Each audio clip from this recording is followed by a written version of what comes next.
If I had my way, everything would be so nice. This world would be like Paris. No, it would be a paradise. No one would ever have to say, I'm gonna get my wish someday. All one would have to do is say, this is my order, if you may. Welcome to another episode of the School Without Walls. I'm host, founder, Antonio Hobbs. My guest today is a member of the Pine Bluff Police Department, Sergeant HOSEA Thompson. He's with the Service Division of the Police Department, right? Yes, sir. All right, before I get into the interview, I want to I have a few preliminaries I like to make. I always like to send a shout out to Mr. Calvin Booker, who is the president of the Alumni Association here for the University of Arkansas Pine Bluff, who's working night and day, figuratively speaking, to encourage all of us to work toward increasing the student population here at the University of Arkansas by starting in September. We can do this if we work together. Also want to encourage all of you who are concerned about the community to collectively work to try to do what I have coined discouraging the plants that are producing juvenile delinquents. We have plants today, brother, that's producing juvenile delinquents. Yes, sir. That's unwed teenage mothers. Yes. In my opinion, that's what they're doing. They are producing unproductive citizens, and we've got to work to help them. The children are not responsible for themselves. Yes. Once they come here, we got to do more what you are doing. So we'll segue right into what you are doing, and I've noticed that the deputy chief has arrived. I'm certainly proud to see him, Ivan Whitfield. Yes, sir. We're certainly proud to have him here with us. Now, tell us, as I segued into this, you see, I feel that a child is not responsible for his birth. That's true. You agree to that? I agree. And we have so many situations in a society in which we're living, which being a minister, I said it's because of sin. See? Sin. You understand sin, right? Yes, sir. We used to talk about that. We don't anymore. But I don't hear it very much anymore in our services. We're talking about prosperity, having a good time in the Lord, and some sure enough good singing, Yes. and some sure enough hooping and hollering. But we're not doing, in my opinion, enough to try to curb Satan's work. Right.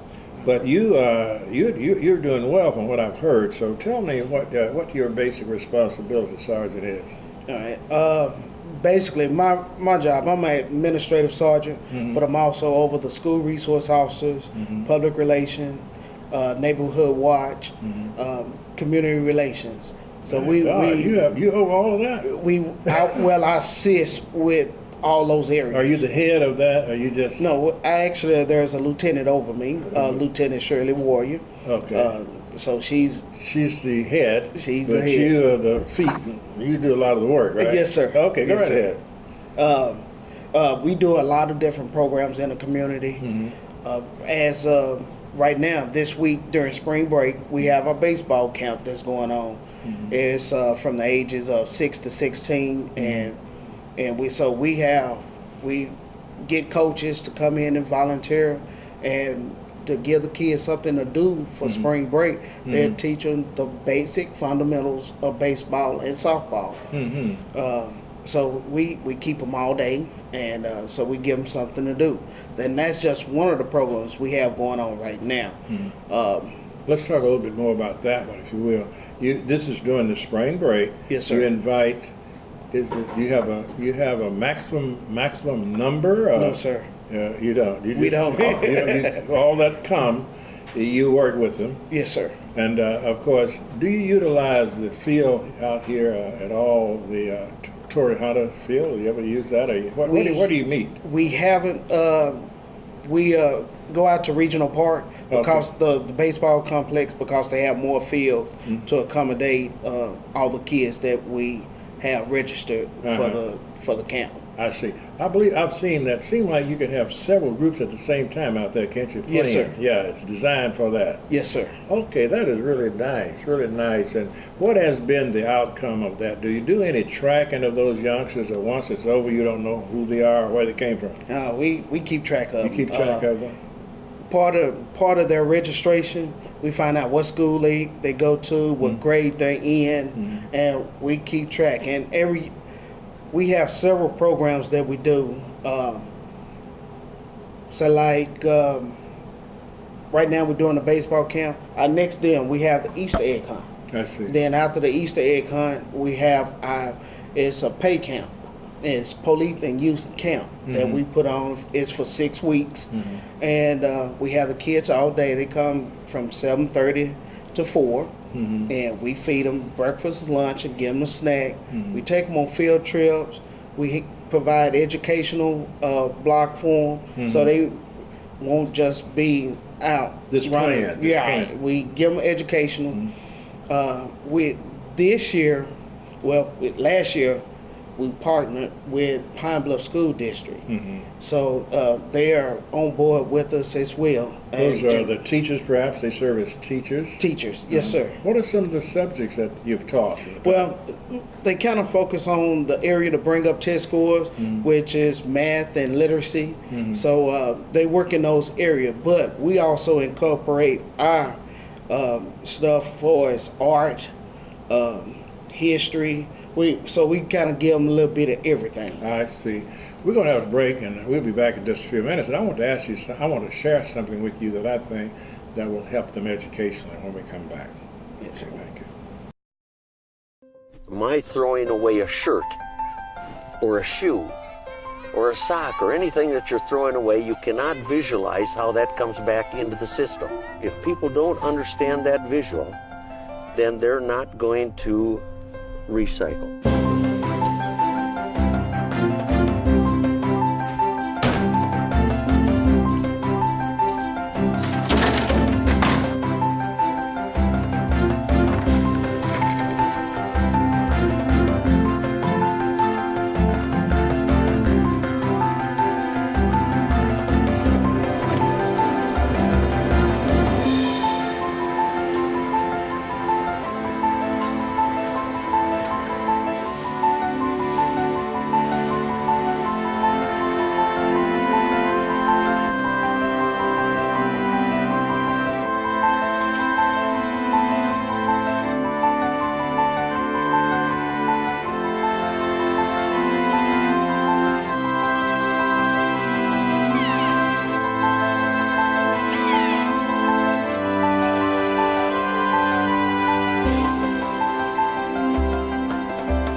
Recycling makes you feel good.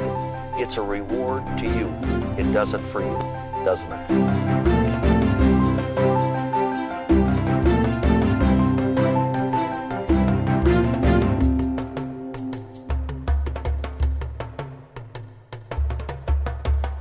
Those of you who have just joined us, I'm Antonio Hobbs, host of this educational program, and my guest is Sergeant HOSEA Thompson. Just before the break, we were talking about your involvement in education, and I mentioned that's something that I want you to make a note of. You got your pen ready? I don't. I'm gonna let you borrow mine. Well, thank you. I appreciate it. Now, I want you to know, if you're aware of this. This is the second segment. Am I right, Randy? Yeah, the second. It's two. All right. The African-American, the history of African-American must be noted. Yes, sir. Okay? Many problems we have are what we call generational problems. They didn't start this year, and one is our inability to speak Senate English.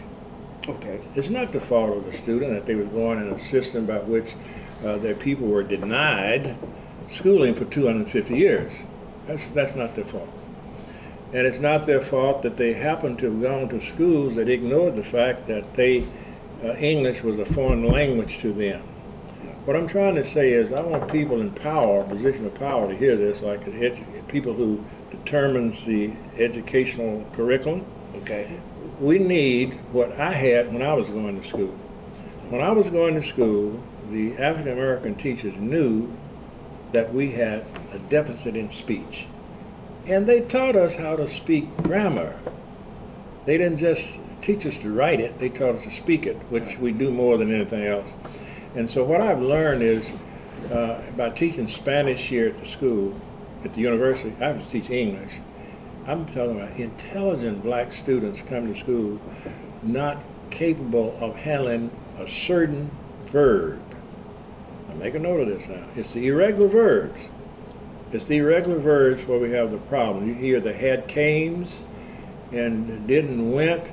It's because the school system, not only of Arkansas but of America, failed to teach them the importance of learning the irregular verbs. See, irregular verbs can be managed because, for example, we have something in English called the past tense. Right. And we have the past participle. Right. The past tense is taught, but the past participle is not taught to our children. And most of them don't understand it. I have to teach that. Now, for example, in a regular verb, now follow very closely. All right. See if you're listening too, right? Yes, sir. Very closely now. We can handle a regular verb because they have regular standards. I'm going to take the verb to work. Okay. See, to work is in its infinitive form, but when you say to work, all right, if this action took place yesterday, we said, I worked or we worked, right? Correct. Correct English. I worked with my dad yesterday, past tense. You worked with your dad too, past tense, right? Correct. Now the past participle requires a helping verb. Yes. All right, it requires a helping verb. This is what's not being taught. Okay. Now, with the regular verb, you can speak in the past participle by saying, I had worked with my dad, okay? I had worked, that's fine, that's correct. We had worked, we have worked, all that is correct. Now, let's take an irregular verb. All right. This is the one that they're missing on. All right, the irregular verb, the past participle, and the past tense are not spelled the same. Okay. Okay? Let's take the verb to come. You said, for example, yesterday we came here early. That's correct, right? That is correct. Past tense. Right. Past participle is C-O-M-E, but they don't teach them that. They'll say, yesterday we had came early, because they're following the pattern of a regular verb when it's irregular. That is not being taught. Okay. The students are not stupid. They're just not being taught. But it's hurting the students when it comes to jobs that require standard English. It's hurting them. You see? I agree. They are excellent, have an excellent mind, but they have failed. I had came when they should have said I had come. We had come. They had come. That has to be taught. It's almost impossible for a genius to pick up an irregular verb. It has to be taught. And we have the same thing about the verb to go. All right? We just went over the verb, the regular verb, past tense. I worked. Past participle, I had worked. Same spelling. But if we take the verb to go, you said yesterday we went downtown, right? Right. Then you have to be taught that you don't have we had went, it's we had gone. No. That is not taught in our public schools, and it's really hurting our children. And there are only about 50 or 60 regular verbs, and I make sure that all of my Spanish students know those verbs. We identify the verbs because they're Spanish and English. So I said, now we got to learn this in English before we can do it in Spanish. And hopefully that's just a little bit of help. But we got to, Chief, we got to figure out some way to get the people who have power, like the superintendents of schools, the Department of Education, to understand what I'm saying and correct that. Students cannot do it, and the parents cannot do it because they don't know. Only students who are fortunate, African American, who come from a home where both parents speak standard English, they handle it fine, but that's a minority group. Right. All right, now if you make a note of that, hopefully you can, during your summer sessions, you can at least talk about it and pass the word on to people and influence. I think it's about break time. We have about 2 more minutes. Now I'm gonna listen to you, okay? What else are you doing? I failed to mention, I started out when we start talking, I started right on into what we are actually doing during spring break. But before spring break, we also have 2 other programs we do. We do coloring contests. Coloring? Yes, sir. Like painting? Yes. Okay. For the little kids. And we do one for Black History. And we also do an essay contest for the older kids. And we give prizes. We grade the essays and we pick out the first, second, and third. And we go through to all the schools. That's excellent. And so I failed to mention that, but we do that as well. This year for our Black History, we did something a little differently, and we have Assistant Chief Whitfield and our Deputy Chief to thank for that. We actually pull African Americans from the state of Arkansas that are not being taught, that we have history right here in Pine Bluff, and we use them as our contestants for the coloring contest. Is that right? Yes, sir. Yes, sir. Let us break on that, and we'll be back in just a few minutes with the final segment. There's no place like home. Llegar a casa a salvo está a solo un clic de distancia, pero asegurarse de que su hijo está en el asiento correcto es solo uno de los pasos en el camino a los viajes seguros. I don't know how it works. Busque el asiento correcto para la edad y tamaño de su pequeño. We've done what you told us. No hay manera más segura de llegar a casa. Sepa de seguro que su hijo está en el asiento correcto. Obtenga toda la información en safercar.gov/protegidos. Patrocinio por National Highway Traffic Safety Administration y el Ad Council.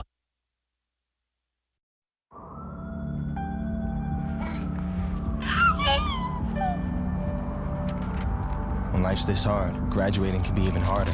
But you can help HOSEA and the students in your community make it through by visiting boostup.org. Those of you who have just joined us, I'm Antonio Hobbs, the host of this educational program. My guest is Sergeant HOSEA Thompson with the Pine Bluff Police Department. We're talking about education with emphasis on the African American community. Let me mention this too. I want you to make a note of this. One of my new projects is Black History after February.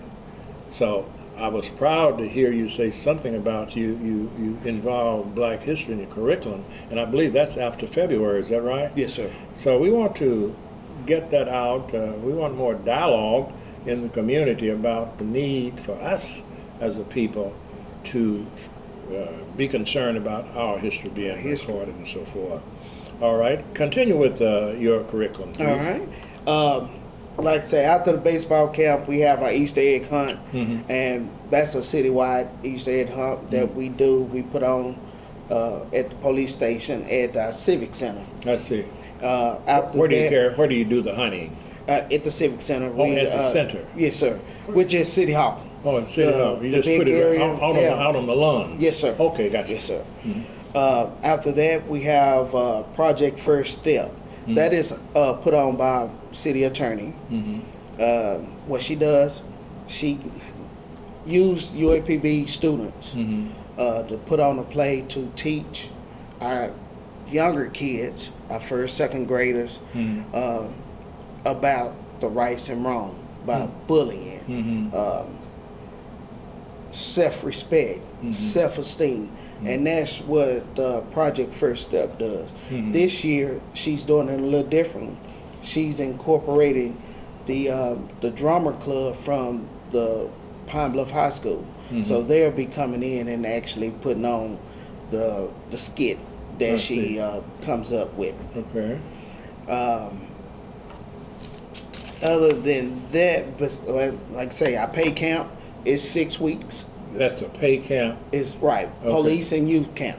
I see. When you said pay, I was thinking PAY. You have to pay to come. You do have to pay. You have to pay to come. But it's only a one-time fee that we charge. But pay stands for police and youth. I got you. Okay. We're there. We do have teachers come in, but the police are there. I see. So we take, like on their trips, we take them. We deal with individual problems that they might have. we try and give There's a counseling mentor. there, right? We try and mentor them and make sure they stay on the right path, and also give them something to do for the summer as well. What is the largest number, if you recall, you've ever had? 262. 262. Yes, sir. Okay, that's a nice little group. Now, is there some cutoff number, or just No, sir.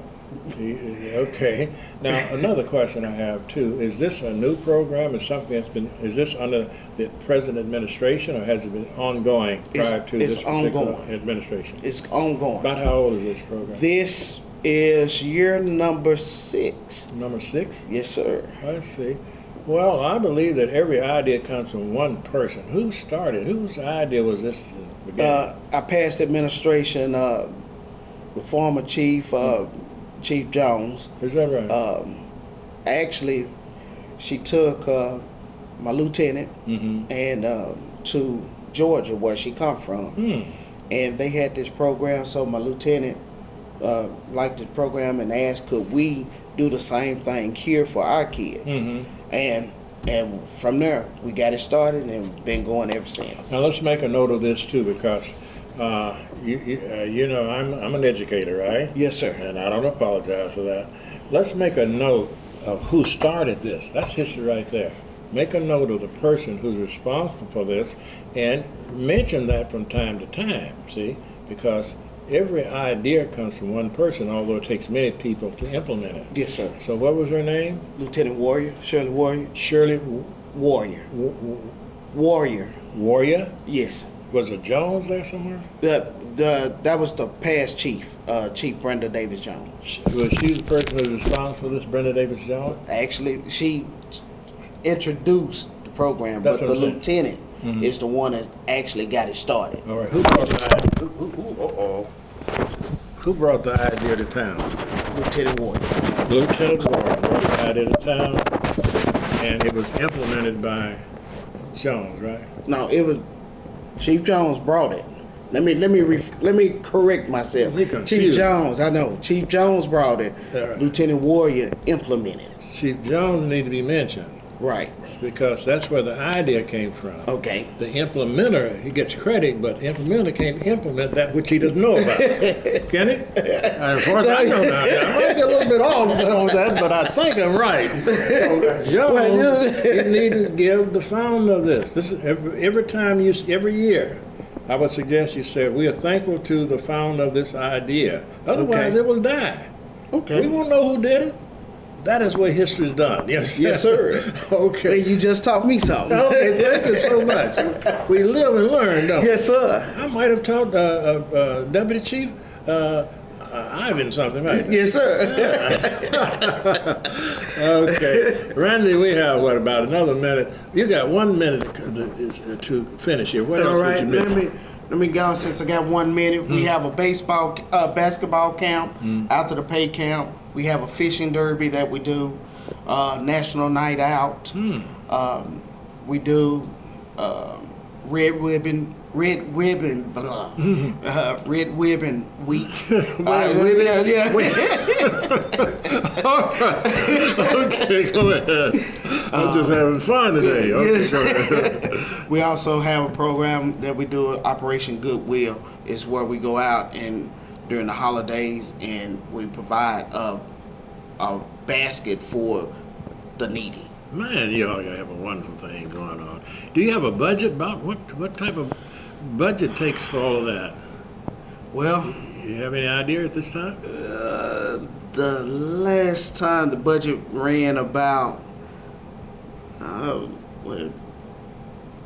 10,000. About 10,000. Yes, sir. Well, you get contributions from nonprofit organizations strictly our taxpayers' dollar. We have contributions from Walmart, Dollar General, and everything like that. Okay, well, we're going to conclude on that.